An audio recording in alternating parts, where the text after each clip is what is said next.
The government vows to get tough again on migration with new laws to tackle the small boats crisis.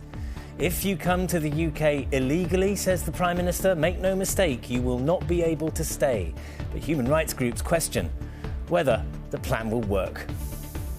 Making the system harsher won't stop people from coming here. Also tonight, after the delays and the strikes, a big rise in the price of your train ticket. Liverpool put 7 past Manchester United in an extraordinary Anfield afternoon.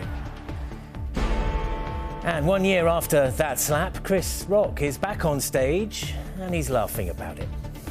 Anybody that says words hurt has never been punched in the face.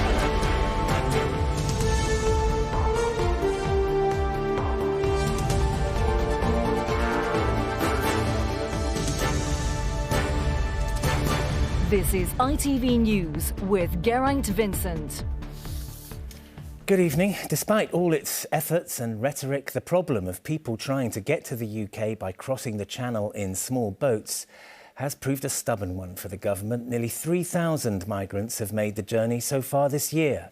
Enough is enough, says the Home Secretary. New legislation will be introduced this week, which will make asylum claims inadmissible from anyone who arrives on a small boat. Critics say the plans are immoral and won't make any difference. Here's our political correspondent, Carl Dinnan. You've got to be desperate to try it. But new laws are expected in Parliament this week, banning anyone arriving illegally from settling here, even if they would otherwise be judged in need of asylum, and reportedly placing a duty on the Home Secretary to remove them to a safe third country. Ministers say there will also be other measures. It is part of a whole range of things that we are trying to do to stop the small boats, stop illegal migration, interrupt people trafficking on what is now an industrial scale. And so, yeah, it's part of a whole package, but we do need to get the law right.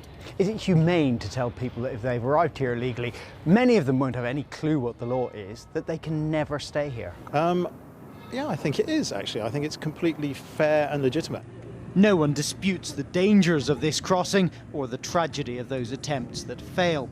But charities supporting asylum seekers say there aren't enough safe routes for people to get here, and making the law tougher won't stop them. The Home Office's own research shows that people coming to claim asylum don't know about our asylum system before they come here. We know this from the 30,000 refugee and asylum seekers we work with every single year. They just don't know the system. So making the system harsher won't stop people from coming here. The Prime Minister is expected to meet President Macron in Paris on Friday to discuss further measures for preventing small boat crossings. Labour say there's already more that can be done. What we need is action to crack down on the criminal gangs who are smuggling people across the Channel. And we need action to deal with the huge backlog in asylum claims that these criminal gangs are exploiting. 45,000 people arrived this way last year. Nearly 3,000 have risked it this year already.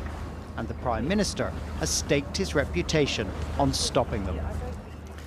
Yeah, Carl, whatever you think of these plans, as far as the Prime Minister's concerned, his has got to work now, hasn't it? It does, doesn't it? Because stopping the boats is one of the 5 priorities the Prime Minister said we could judge him by at the next election. And this will be hard. It's not as if no one else has been trying.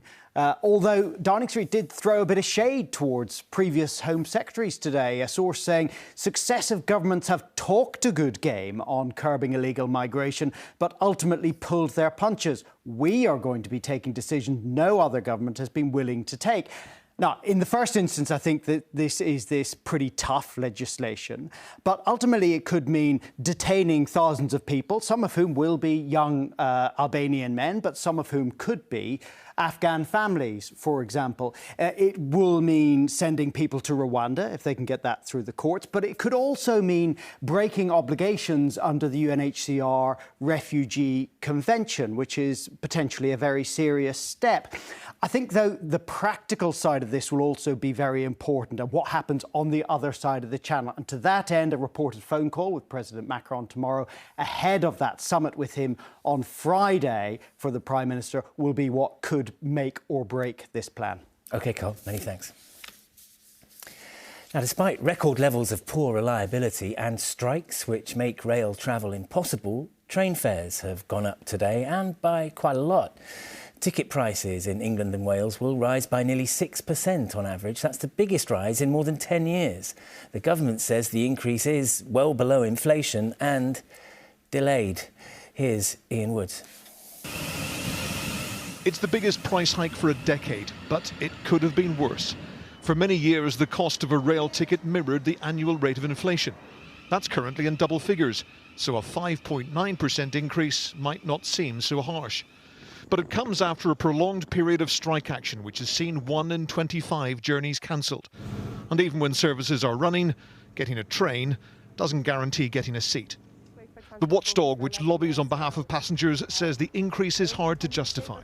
The thousands of passengers we're talking to, at least half of them are saying they don't feel like it's good value for money what they're paying, because there's so much disruption going on at the moment that, of course, what you pay for isn't necessarily what you get. It's hard to feel a sense of value for money.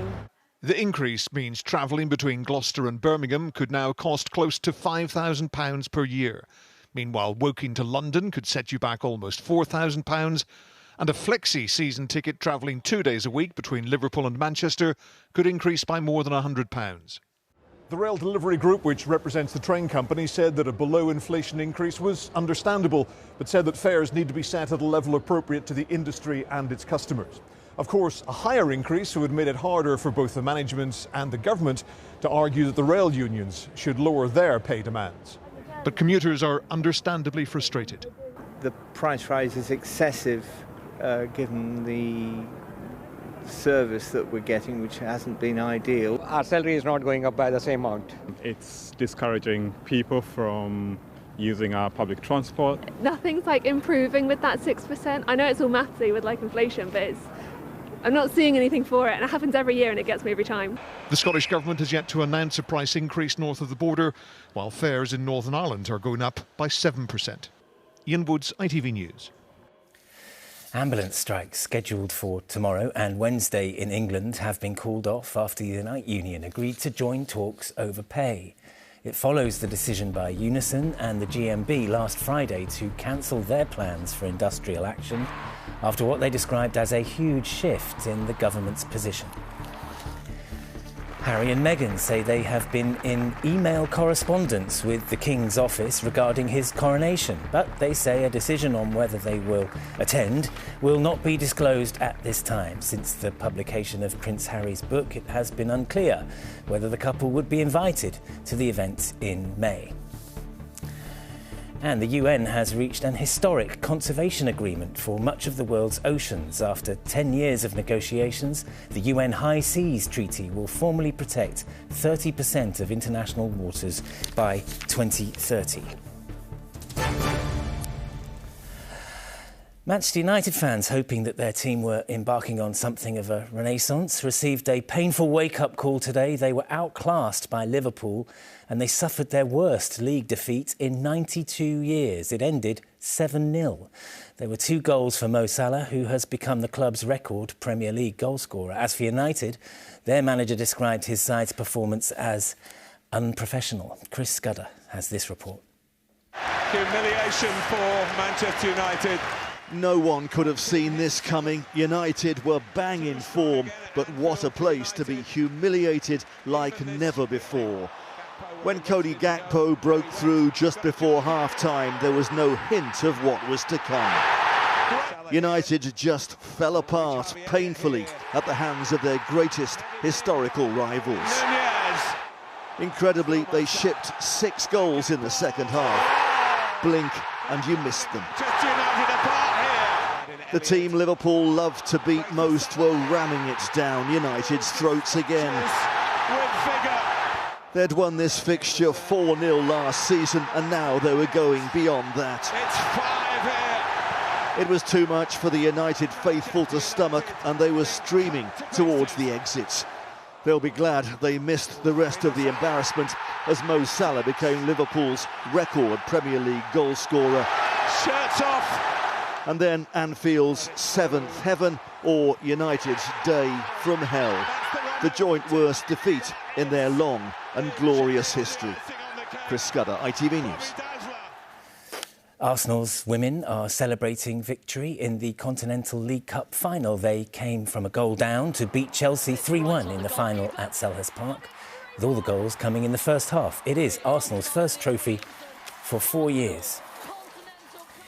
The new Formula One season began just as the last ended with a victory for reigning champion Max Verstappen. The Dutchman easily won the opening race in Bahrain, coming home nearly 12 seconds ahead of his Red Bull teammate Sergio Perez. Fernando Alonso's Aston Martin finished in third, with Lewis Hamilton, the best-placed British driver, in fifth place. And finally, it is almost a year since an Oscars moment which was, well, gobsmacking, when the actor Will Smith marched up to Chris Rock and hit him in response to a joke about his wife. Smith was quick to apologise, while Rock has said far fewer words until he took to the stage last night, as Sam Holder reports. Stage fright must have a new meaning for Chris Rock, but this was his own show on his own terms, the first live-streamed event on Netflix, and where he'd break his silence on one of the most talked-about events in Oscars history. I'm gonna try to do a show tonight without offending nobody, okay? I'm gonna try my best. You know why? Because you never know who might get triggered. That, of course, referring to this moment of infamy. Oh, wow! Wow! Will Smith hitting the comedian for making a joke about his wife. Smith, who was handed a 10-year Oscars ban, has talked about the incident time and time again, even on the night itself. I want to apologize to the Academy. I want to apologize to all my fellow nominees. But now Chris Rock has answered the questions everyone was wondering. Yes, it was real, and yes, it was painful. You gotta watch out! You know what people say? They always say, words hurt. That's what they say. Gotta watch what you say, because words hurt. You know, anybody that says words hurt has never been punched in the face. The timing of Rock's new show will sting for the Academy, with the slap back in the spotlight just a week before this year's ceremony. Sam Holder, ITV News. And that is it. The national weather is next from everyone here on the Weekend Team. Bye-bye.